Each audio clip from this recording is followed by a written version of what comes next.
எனக்கு அருமையானவர்களே, ஆண்டவர் இயேசு கிறிஸ்துவின் இனிய நாமத்தில் ஒவ்வொருவருக்கும் என்னுடைய அன்பின் வாழ்த்துக்களை தெரிவிப்பதில் மகிழ்ச்சி அடைகிறேன். நானும் நீங்களும் தேவனோடு வாழ வேண்டியவர்கள், தேவனுக்காக வாழ வேண்டியவர்கள், தேவனோடு வாழ வேண்டியவர்கள், தேவனைப் போல வாழ வேண்டியவர்கள். ஆம், எனக்கு அருமையானவர்களே, இந்த உலகத்திலே நம்ம கர்த்தருக்காக வாழ்கிற போது பல சோதனைகள், பல வேதனைகள், பலவிதமான கடினமான பாதைகளுக்குள்ள கடந்து போகிற போது நாம் சில வழியில் தளர்ந்து விடுகிறோம், சோர்ந்து விடுகிறோம் இல்லையா? உங்கள் வாழ்க்கையிலும் அப்படிப்பட்ட அனுபவங்கள் பலதை நீங்கள் அனுபவித்திருப்பீர்கள். சில வேளைகளில் நாம் பக்தியாகவும் பரிசுத்தமாகவும் வாழ நினைத்து பாவத்திலேயே தடுமாறி போகிற சூழ்நிலை வரத்தான் செய்கிறது. நீதிமான் 7 தடவை விழுந்தாலும் அவன் எழுந்திருப்பானா? ஏனென்றால் அவன் நீதிமான். சாதாரணமாக கிறிஸ்தவ வாழ்க்கையை 2 உதாரணத்துக்கு படுத்துவார்கள். ஒன்று, அங்கே ஒரு பூனைக்கு ஒப்பிட்டு பேசுவார்கள். இன்னொன்று, பண்டிக்கு ஒப்பிட்டு பேசுவார்கள். நாங்க பார்க்கிறோம், பூனை அங்கே ஒரு நாளும் சேத்தை விரும்புவதில்லை. ஆனால் தவறுதலாய் சேறுகளுக்குள்ளே சிக்கப்பட்டு விடுகிறது. அது ஏதோ ஒரு எலியை துரத்த போய் கடைசியில எலி சேத்துக்குள்ள பாய்ந்ததினால சில வேளைகளில் எலிக்காக சேற்றை மிதித்து விடுகிற போது தன்னை அழுக்காக மாற்றி விடுகிறது. ஆனால் பூனையின் குண இயல்பை பார்த்தால் அது இருந்து தன்னை தானே துடைத்து துடைத்து துடைத்து தன்னை சுத்திகரித்து கொள்ளும். ஆனால் மாறாக பன்றி என்றது ஒன்று உண்டு. அந்த பன்றி எப்பொழுதும் சேத்தையை விரும்புகிறது. அதுக்கு கழுவி குளிப்பாட்டி அதனுடைய மூக்குத்தி தான் போட்டு வச்சால அது சேத்துக்குள்ளதான் புதைந்து கிடக்கக்கூடியது. நாங்கள் தேவனுடைய அறிந்த பிள்ளைகள் விரும்பி பாவத்துக்குள்ளாகிறவர்கள் அல்ல, விரும்பி தவறு செய்கிறவர்கள் அல்ல. ஆனால் இந்த பாவ உலகத்தின் வாசனை இல்லாவிட்டால் இந்த பாவ உலகத்தின் அந்த வாடை சில வேளையிலே நம்மட மனதை பாதித்து விடுகிற நேரமெல்லாம் தேவனிடத்திலே கிருபையை தேடி வருகிறோம், தேவனுடைய இரக்கத்தை தேடி வருகிறோம். அப்படியே கல்வாரியின் அடிவாரத்துக்கு வந்து நிற்கிறோம். இயேசுவே, என்னை கழுவும், என்னை பரிசுத்தமாக்கும் என்று சொல்லுகிறோம்.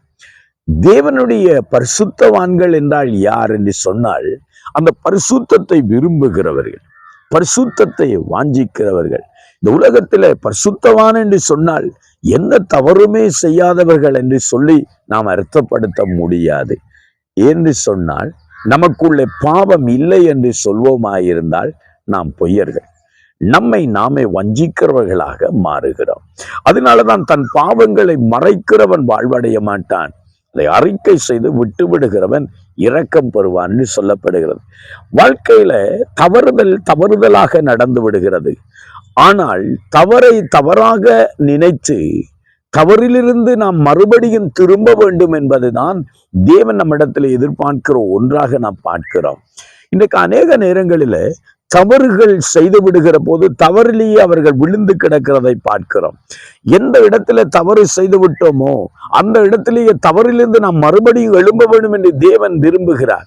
அதனாலதான் நீதிமான் 7 தடவை விழுந்தாலும் எழுந்திருப்பான். ஆனால் இன்றைக்கு அநேகர் எந்த பாவத்திலிருந்து வெளியே வந்தார்களோ அதே பாவத்தில் மறுபடியும் விழுந்து கிடக்கிறதை பார்க்கிறோம்.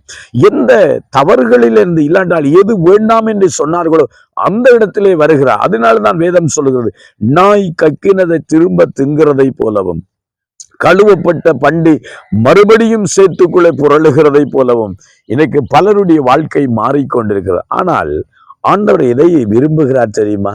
அவரிடத்திலே நான் திரும்ப வேண்டும் என்று எதிர்பார்க்கிறார். ஒரு இளைய குமாரன் தகப்பனை விட்டு போனான் தான். ஆனால் ஒரு நாள் தகப்பன் அன்பை நினைத்து பார்த்தான். ஐயோ, என் தகப்பனிடத்துக்கு நான் போக வேண்டும். தகப்பனுடைய அன்பை நினைத்தான். பரத்துக்கு விரோதமாய் உமக்கு விரோதமாய் பாவம் செய்து விட்டேன் என்று சொல்லி தகப்பனிடத்துல வந்து அழுதான்.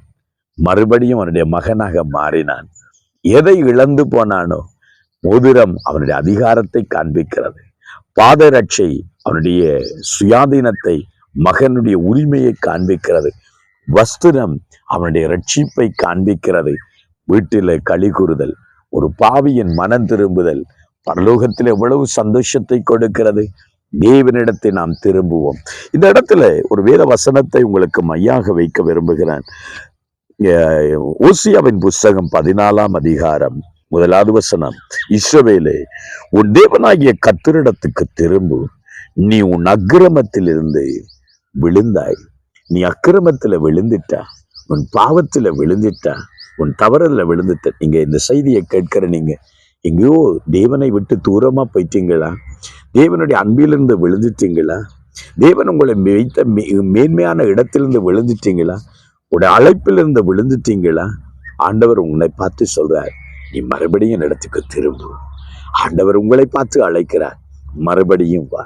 நீ எந்த இடத்திலிருந்து விழுந்தாய் என்பதை உணர்ந்து மறுபடியும் என்னிடத்துக்கு வா. உன் தேவனாகிய கர்த்தரிடத்துக்கு திரும்பு.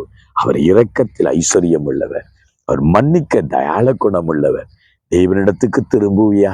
கர்த்தர் உன்னை ஆசீர்வதிப்பார். ஜெபம் பண்ண போகிறேன். எந்த இடத்துல நீங்க விழுந்து கிடக்குறீங்கன்னு உணர்றீங்களோ, ஆண்டவரே நான் மறுபடியும் வருகிறேன்னு சொல்லுங்க. கர்த்தர் ஆசீர்வதிக்கட்டும். பிதாவே உமக்கு நன்றி. இந்த செய்தியை கேட்கிறவர்கள் பாவத்தில, உலகத்துல, ஆண்டவரே உலக அடிமைத்தனத்துல விழுந்து கிடக்கிறார்களோ, மறுபடியும் எழும்பட்டும். ஆண்டவரே மறுபடியும் எழும்பட்டும். இளைய குமாரன் தன் தகப்பனின் அன்பை உணர்ந்து திரும்பினதை போலவே பிள்ளைகள் திரும்பட்டும். எந்த இடத்திலிருந்து விழுந்தார்களோ மறுபடியும் அந்த இடத்துக்கு திரும்பி வரட்டும்.